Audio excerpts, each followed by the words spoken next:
When you're observing hives, there are things that can be looked at without even opening the hive. Now, I already have a hint because I actually opened this hive last week or week and a half ago before the intense heat, and I found that there was very spotty brood. What does spotty brood mean? That usually in the middle of summer, midsummer, June, they should be on maximum brood, and every cell should be filled with eggs and larvae and capped and pupae that they're ramping up their production to the maximum possible level by midsummer, because that's where most of the nectar flow is. Population actually slowly declines afterwards, but I noticed that there were a lot of empty cells, and what that was, and they were actually uncapping some cells with developing larvae pupae, which essentially tells me that there is an extreme amount of varroa mites in this. I did a mite count and still was at 2%, which seemed to be pretty low, but I think that under the surface there's a lot more. Now, without even opening the hive, I can see there are a lot of dead pupae. See that white thing there? And some others that have turned yellow just because they've been out a little bit longer and dried out. The ants are taking advantage.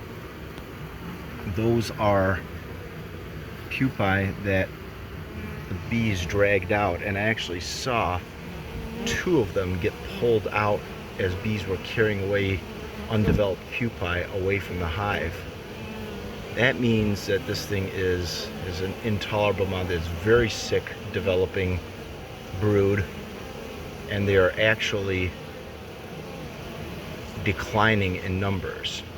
Now, I've already purchased some mite treatment oxalic acid strips that last for 2 cycles of development for them, so that should knock it down. But this hive was supposed to be my main nectar hive, and now the population is declining, so I'm gonna have to reconfigure things to make it so that I just treat this as an infirmary, and then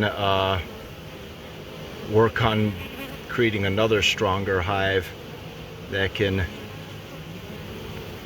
build up on nectar, or even finish the job of the honey super that I have up here over time.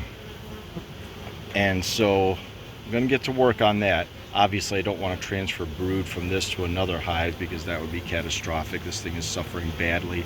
The other guys have had nearly 0 mites, so I don't know why my main cash cow hive had the biggest problem, but it is what it is, and I'm gonna work on it. So just trying to keep them healthy, and at least I have other hives that I could probably boost up and make them be the main nectar producers for July if I can harvest.